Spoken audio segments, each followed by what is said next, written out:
नमस्कार दोस्तों, आल्द्रू अकेडमी में आप सभी का एक बार फिर से बहुत बहुत स्वागत है। मैं हूं आपकी अपनी एजुकेटर और आज हम मिलकर धूम मचाने वाले हैं। आज हम MED 11 यानी पाठ्यक्रम विकास के सबसे महत्वपूर्ण टॉप 20 प्रश्नों को बिल्कुल आसान भाषा में कवर करेंगे, जो आपके VMOU कोटा जून 2026 के एग्जाम्स के लिए सुपर डुपर इंपॉर्टेंट हैं। तो तैयार हो जाइए, क्योंकि 75% से ज्यादा मार्क्स तो पक्के हैं। चलिए बढ़ते हैं हमारे पहले प्रश्न की ओर।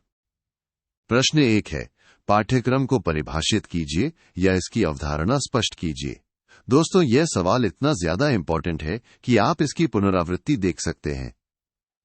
ये दिसंबर 2016, 2015, 2019, 2021, 2020, जिन दिसंबर 2020, जून 2016, 2018 और यहां तक कि जून 2024 में भी पूछा गया है। मतलब इसे तो रट ही लेना है। तो इसका सीधा सा जवाब है दोस्तों, पाठ्यक्रम क्या है?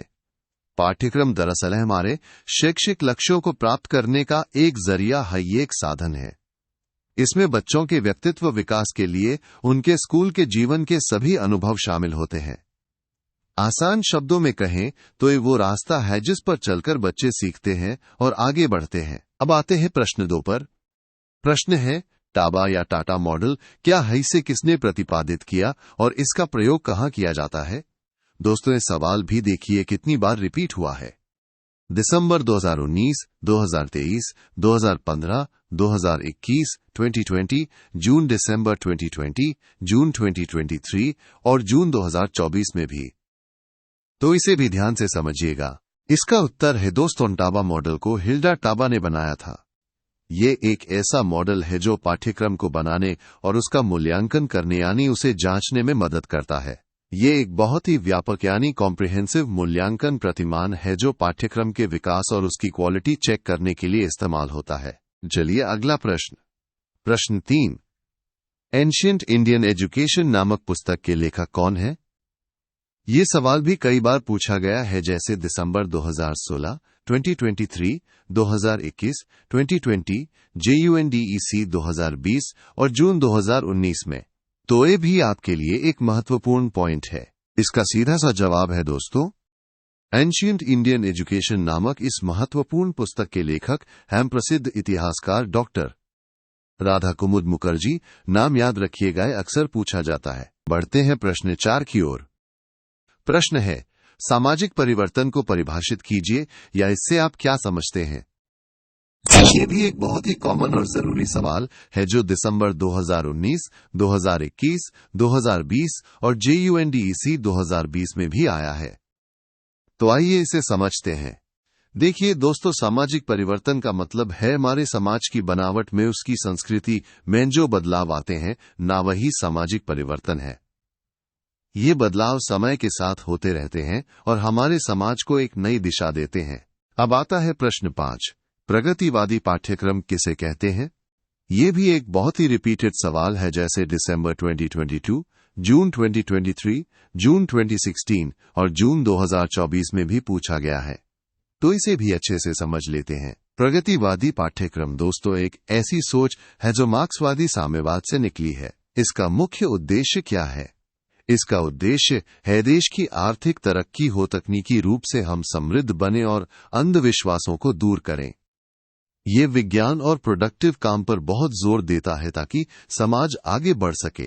अरे वाह दोस्तों, क्या आप भी अपने एग्जाम्स में 75% से ज्यादा मार्क्स पक्के करना चाहते हैं? तो फिर देर किस बात की, हमारी पूरी सब्जेक्ट गाइड PDF अभी डाउनलोड करें। इसमें आपको ऐसे ही और भी बहुत सारे महत्वपूर्ण प्रश्न और उनके आसान उत्तर मिलेंगे। डाउनलोड करने का डायरेक्ट लिंक आपको नीचे डिस्क्रिप्शन बॉक्स में मिल जाएगा। अभी क्लिक करें और अपनी तैयारी को सुपरचार्ज करें। चलिए वापस आते हैं पढ़ाई पर। प्रश्न 6 है, पाठ्यक्रम मूल्यांकन या आकलन से आप क्या समझते हैं? ये सवाल भी दिसंबर 2017, 2023, जून 2018 और जून 2024 में आ चुका है। तो ये भी एक महत्वपूर्ण टॉपिक है। दोस्तों, पाठ्यक्रम मूल्यांकन एक बहुत ही जरूरी प्रक्रिया है। इससे हम ये पता लगाते हैं कि हमारा पाठ्यक्रम कितना असरदार रहा, बच्चों ने कितना सीखा और हमने जो संसाधन लगाए उनका सही इस्तेमाल हुआ या नहीं। ये एक तरह से पाठ्यक्रम का रिपोर्ट कार्ड होता है। अगला प्रश्न 7, अधिगम के तलरूप सिद्धांत के प्रवर्तक कौन थे? ये सवाल भी दिसंबर 2022, 2018, 2020 और JUNDEC 2020 में रिपीट हुआ है। तो आइए जानते हैं इसके बारे में। अधिगम के तलरूप सिद्धांत के प्रवर्तक थे क्योर्ट लेविन। इन्होंने कहा था कि सीखने का सबसे महत्वपूर्ण आधार हमारे जीवन का वास्तविक वातावरण होता है। मतलब हम अपने आसपास की दुनिया से ही सबसे ज्यादा सीखते हैं। प्रश्न 8 पर आते हैं। पाठ्यक्रम के विभिन्न प्रकारों या भेदों के नाम लिखिए। ये सवाल भी दिसंबर 2022, 2018, जून 2024 और जून 2022 में पूछा गया है, तो इसके प्रकारों को जानना बहुत जरूरी है। पाठ्यक्रम के कई प्रकार होते हैं दोस्तों। इनमें मुख्य रूप से अनुभव पाठ्यक्रम, जीवन केंद्रित या संतुलित पाठ्यक्रम, कार्य परक पाठ्यक्रम और विषय केंद्रित या परंपरागत पाठ्यक्रम शामिल हैं। हर प्रकार का अपना एक अलग महत्व और उद्देश्य होता है। चलिए प्रश्न 9, वस्तुनिष्ठता क्या है? ये सवाल भी दिसंबर 2016, 2019 और 2015 में आ चुका है। ये एक छोटा लेकिन बहुत ही महत्वपूर्ण कॉन्सेप्ट है। वस्तुनिष्ठता का मतलब है दोस्तों किसी भी चीज को निष्पक्ष रखना, यानी किसी के व्यवहार में जो बदलाव आ रहे हैं उन्हें समय या व्यक्ति के हिसाब से बिना किसी भेदभाव के देखना। इसमें अपनी पर्सनल राय या भावनाएं शामिल नहीं होती। अब प्रश्न 10, बाल केंद्रीयता का सिद्धांत क्या है? ये भी एक बहुत ही कॉमन और जरूरी सवाल है जो दिसंबर 2016, 2023 और जून 2019 में पूछा गया है।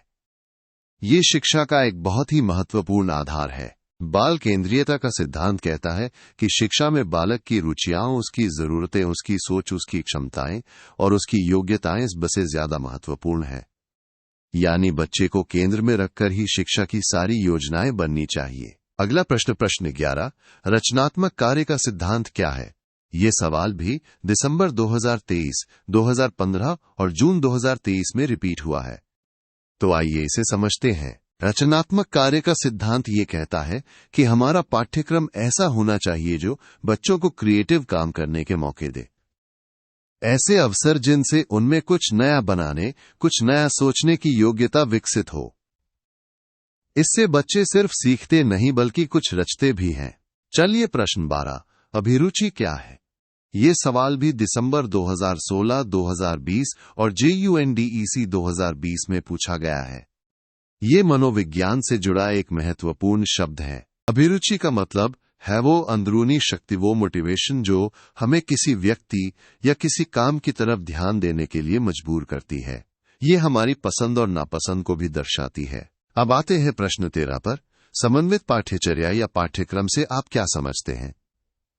ये सवाल भी दिसंबर 2023, जून 2023 और जून 2016 में रिपीट हुआ है, तो इसे भी ध्यान से सुनिए। समन्वित पाठ्यचर्या का मतलब है जब हम अलग अलग विषयों और अनुभवों को एक साथ जोड़कर पढ़ाते हैं।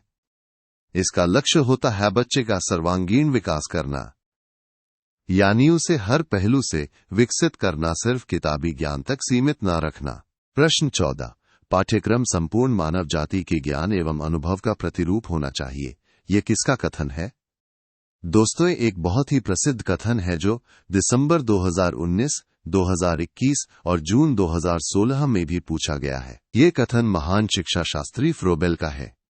इसका मतलब है कि पाठ्यक्रम ऐसा होना चाहिए जिसमें पूरी मानव जाति का ज्ञान और उनके अनुभव एक सार के रूप में शामिल हों, ताकि बच्चे अपने पूर्वजों के ज्ञान से भी सीख सकें। अगला प्रश्न 15, डेलर्स कमीशन के अध्यक्ष कौन थे? ये सवाल भी दिसंबर 2019, 2020 और JUNDEC 2020 में रिपीट हुआ है। ये एक महत्वपूर्ण कमीशन था। डेलर्स कमीशन के अध्यक्ष थे जैक्स डेलर्स। इन्होंने लर्निंग द ट्रेजर विदिन नाम की एक बहुत ही महत्वपूर्ण रिपोर्ट पेश की थी जो शिक्षा के क्षेत्र में मील का पत्थर साबित हुई। दोस्तों, अगर आप अपनी तैयारी को और भी मजबूत बनाना चाहते हैं तो अल्द्रू अकेडमी के पास आपके लिए और भी कई प्रीमियम गाइड्स उपलब्ध हैं।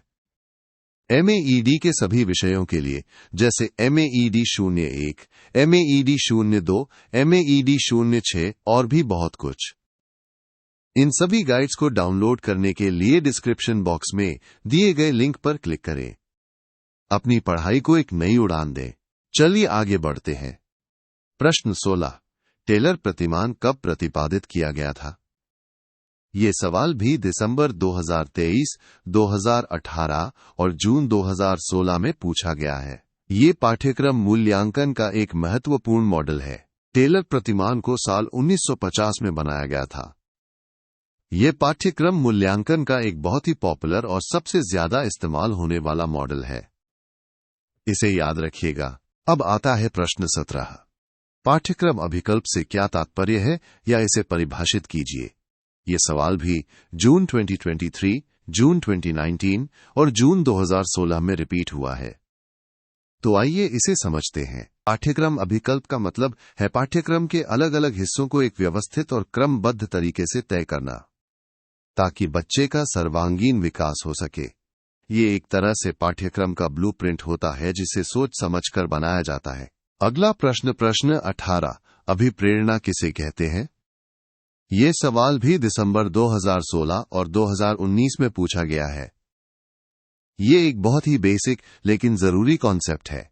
अभिप्रेरणा दोस्तों में एक अंदरूनी शक्ति होती है। ये हमें कोई काम करने के लिए प्रेरित करती है, हमें एक्टिव बनाती है और हमें अपने लक्ष्य तक पहुंचने में मदद करती है। ये हमें आगे बढ़ने की ऊर्जा देती है। चलिए प्रश्न 19। आदर्शवाद किसे कहते हैं? ये सवाल भी दिसंबर 2016 और जून 2019 में आया है। ये दर्शन शास्त्र से जुड़ा एक महत्वपूर्ण विचार है। आदर्शवाद एक ऐसी दार्शनिक सोच है जो हमेशा रहने वाले मूल्यों और आध्यात्मिक सत्ता में विश्वास करती है। इसका मुख्य उद्देश्य होता है आत्म साक्षात्कार, यानी खुद को जानना और समझना। ये नैतिकता और मूल्यों पर बहुत जोर देता है। और अब है हमारा आखिरी प्रश्न। प्रश्न 20। पाठ्यक्रम विकास की प्रक्रिया क्या है? ये सवाल भी दिसंबर 2023 और 2015 में रिपीट हुआ है। तो आइए जानते हैं पाठ्यक्रम कैसे बनता है। पाठ्यक्रम विकास एक सुनियोजित प्रक्रिया है दोस्तों। इसमें सबसे पहले शैक्षिक उद्देश्य तय किए जाते हैं, फिर सामग्री चुनी जाती है, उसे कैसे पढ़ाना है ये तय होता है, और आखिर में उसका मूल्यांकन भी किया जाता है। ये एक पूरा साइकिल है जो बच्चों की पढ़ाई को बेहतर बनाता है। तो दोस्तों, ये थे आपके MED 11 के टॉप 20 सबसे महत्वपूर्ण प्रश्न। मुझे पूरी उम्मीद है कि ये वीडियो आपकी तैयारी में बहुत मदद करेगा। आप सभी को आपके एग्जाम्स के लिए मेरी तरफ से ढेर सारी शुभकामनाएं।